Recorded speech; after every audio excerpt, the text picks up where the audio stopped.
Hello, and welcome back to Drippy Drez's podcast. Last time I checked, there were no comments saying that anyone wanted me to combine my previous two audios. I am going to give until December 23rd, 2025 at 11:59 p.m.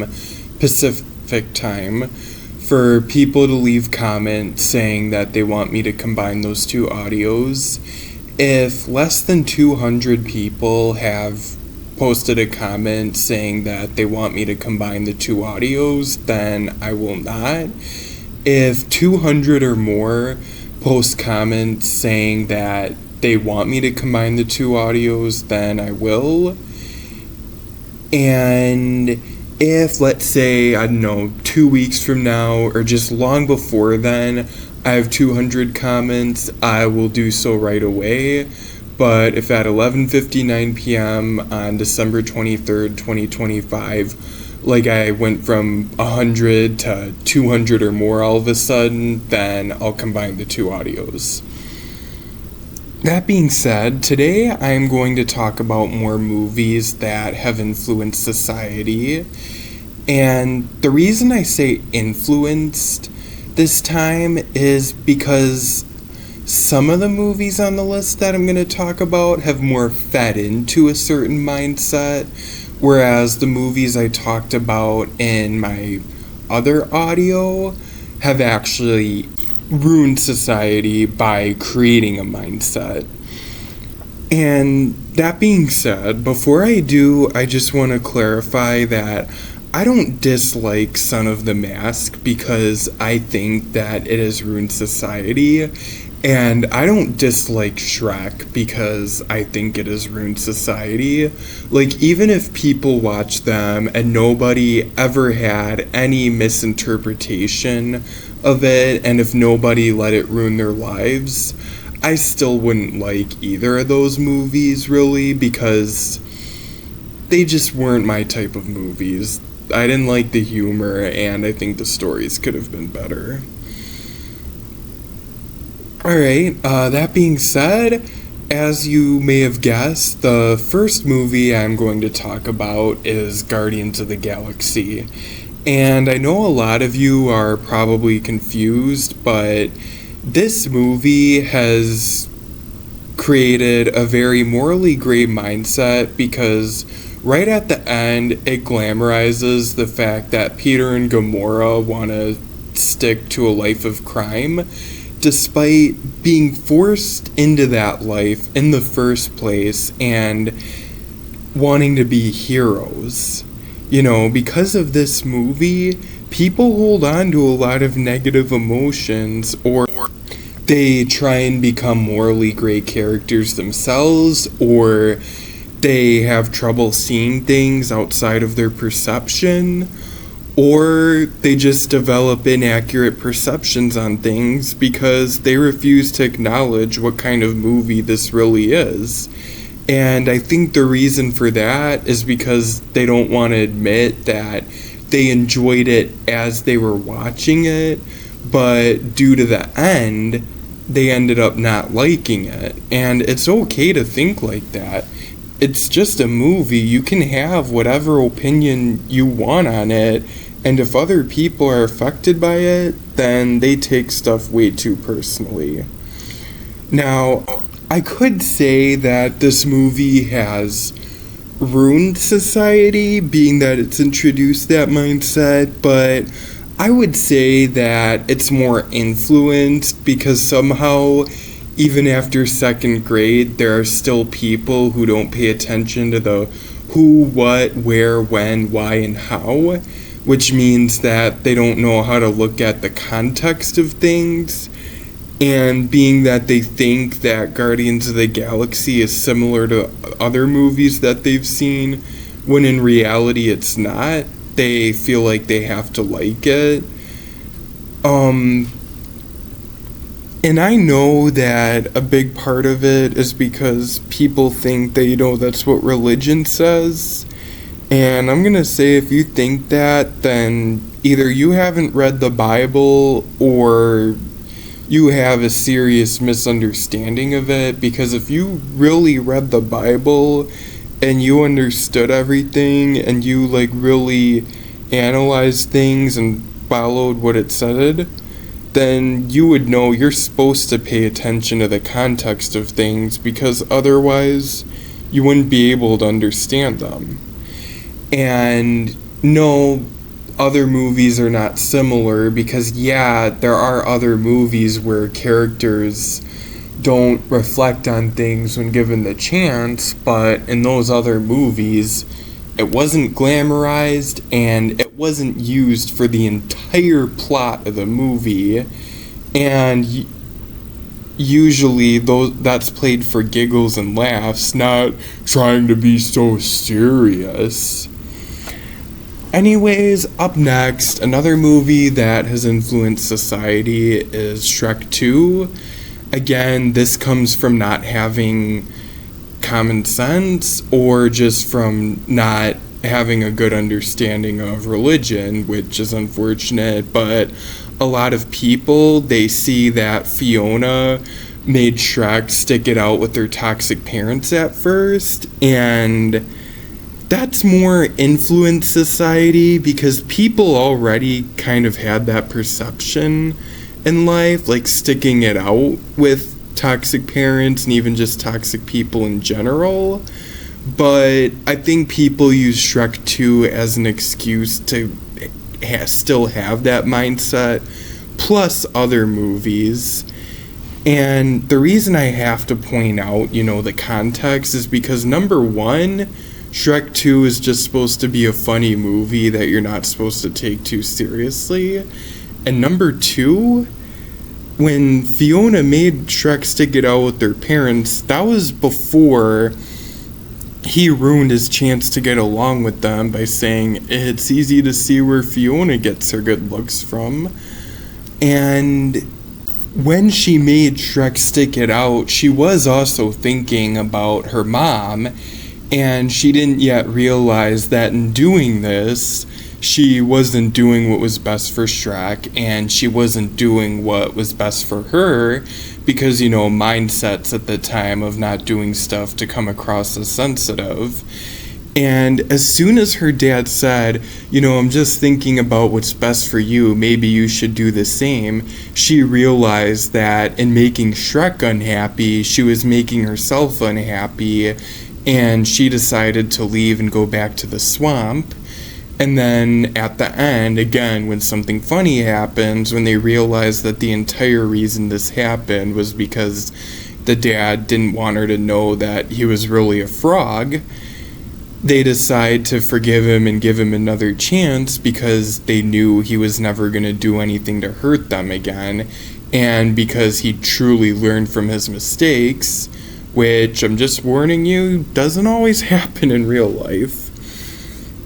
So, again, I want to say influenced, because if Shrek 2 never came out, people who don't know how to look at the context of things, or to pay attention to the who, what, where, when, why, and how, they still would have experienced something in life, and they still wouldn't have been able to go about it the right way.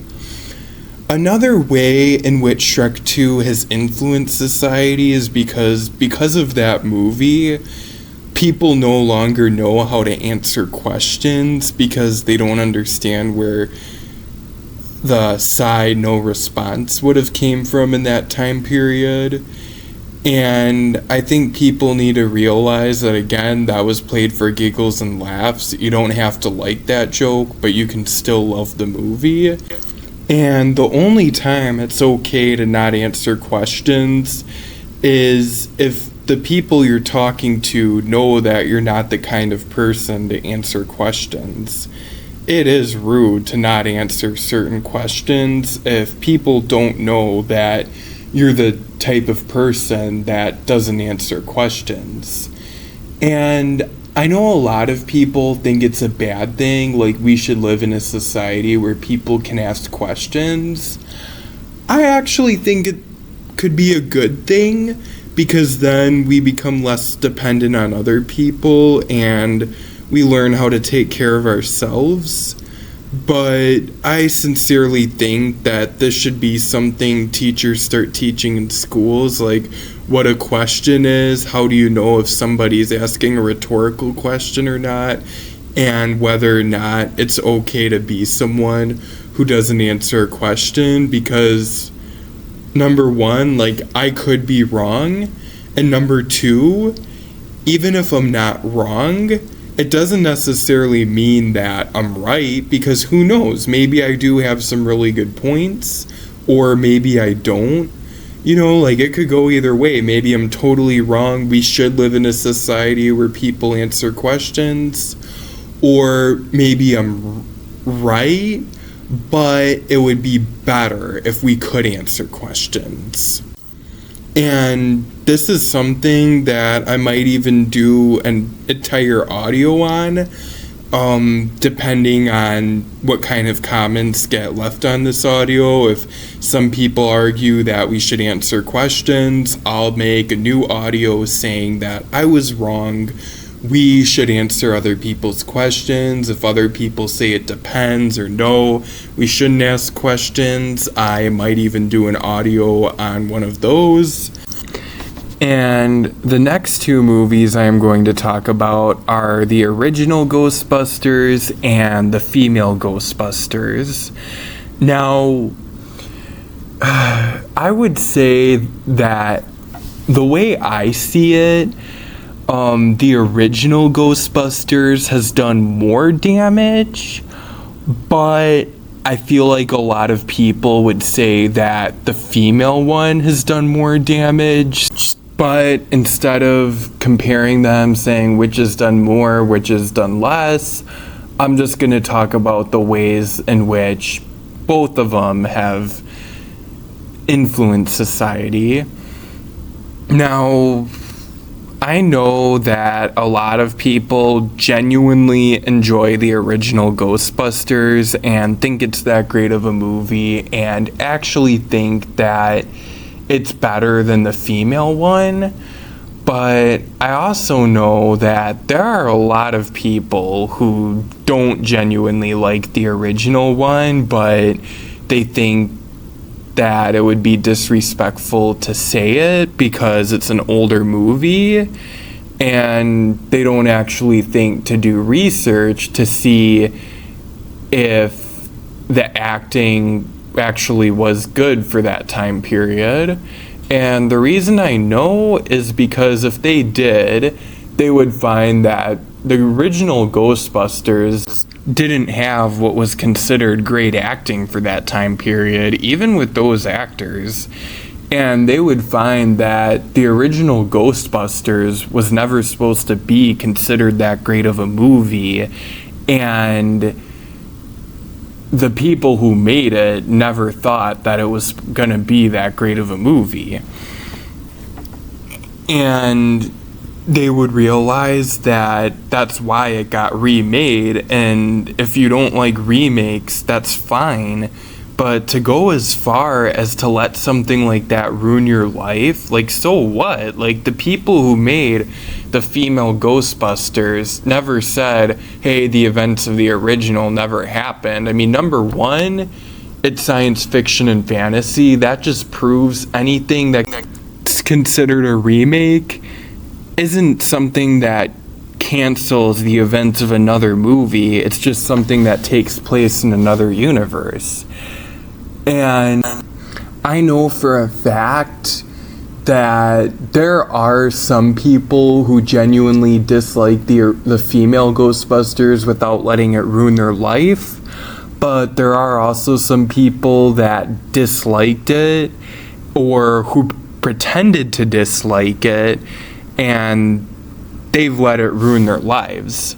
And usually the people that let the female Ghostbusters ruin their lives aren't just the ones that are letting the female Ghostbusters ruin their lives.